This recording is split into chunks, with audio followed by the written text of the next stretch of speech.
मैं डॉक्टर पल्लव मित्तल, सह आचार्य राजनीतिक विज्ञान विभाग, राजकीय महाविद्यालय कोटपुतली।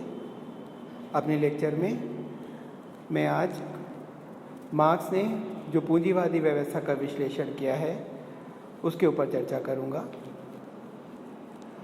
मार्क्स के अनुसार पूंजीवाद पूंजी के केंद्रीकरण का सिद्धांत है, जिसमें पूंजी की निरंतर वृद्धि होती है और यह वृद्धि अतिरिक्त मूल्य के कारण होती है और इसी के बल पर पूंजी के केंद्रीकरण की प्रक्रिया जारी रहती है।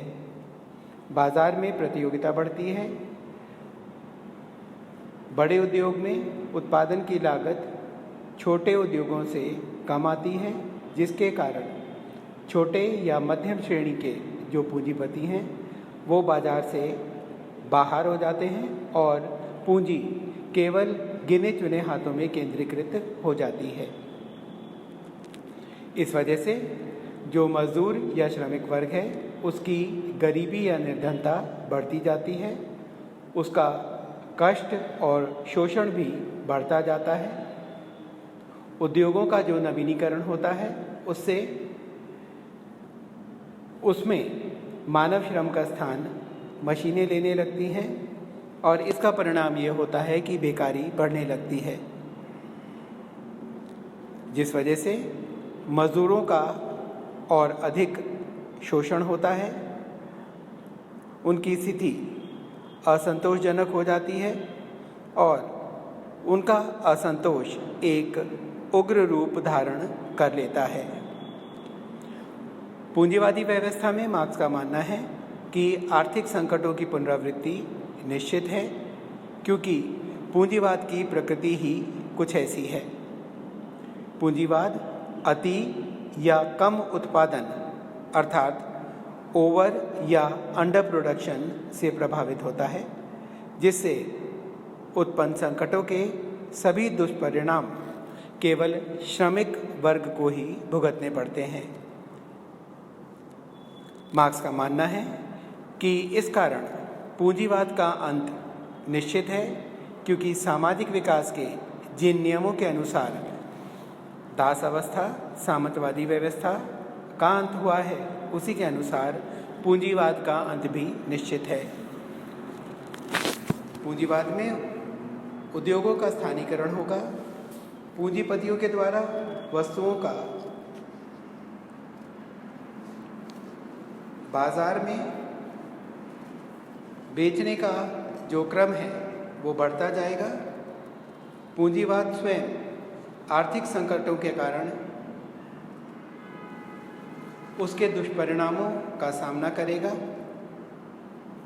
जिस वजह से पूंजीपतियों की स्थिति असुरक्षित हो जाएगी। वहीं दूसरी तरफ जो मजदूर वर्ग है उसके शोषण और दुख में भी बढ़ोतरी होती जाएगी। इस तरह से पूंजीवादी व्यवस्था में जो धन है वो कुछ गिने चुने हाथों में केंद्रीकृत हो जाएगा और परिणाम स्वरूप मजदूरों का उनके विरुद्ध विद्रोह और आसान हो जाएगा।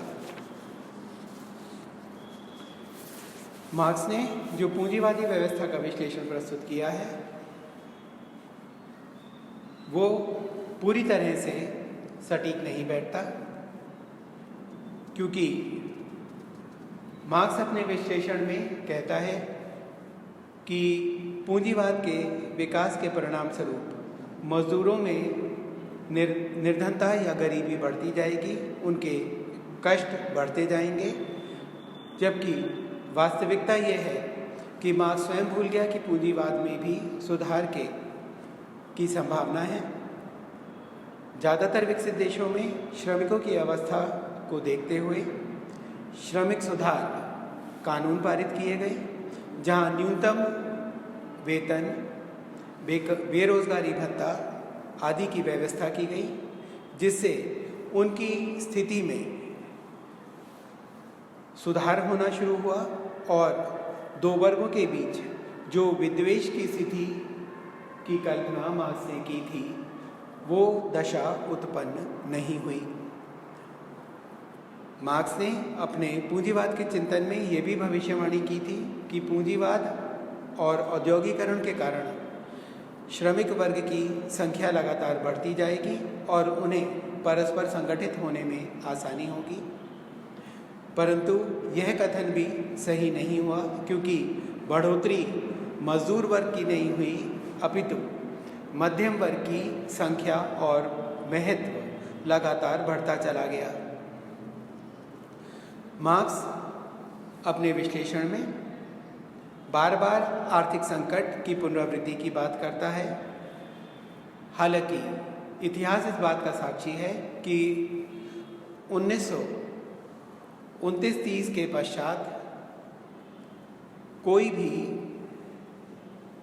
स्थिति विश्व स्तर पर आर्थिक मंदी की पुष्टि नहीं करती है। मार्क्स ने यह भी कहा कि पूंजीवाद के पूर्ण पतन के पश्चात साम्यवादी अवस्था लागू होगी, परंतु अपने चिंतन विश्लेषण में मार्क्स यह भूल गया कि पूंजीवाद में भी सुधार की संभावनाएं हैं। इस तरह से हम देखते हैं कि मार्क्स ने जो पूंजीवादी व्यवस्था का विश्लेषण हमारे सामने प्रस्तुत किया, वो पूरी तरह से सटीक नहीं बैठता है।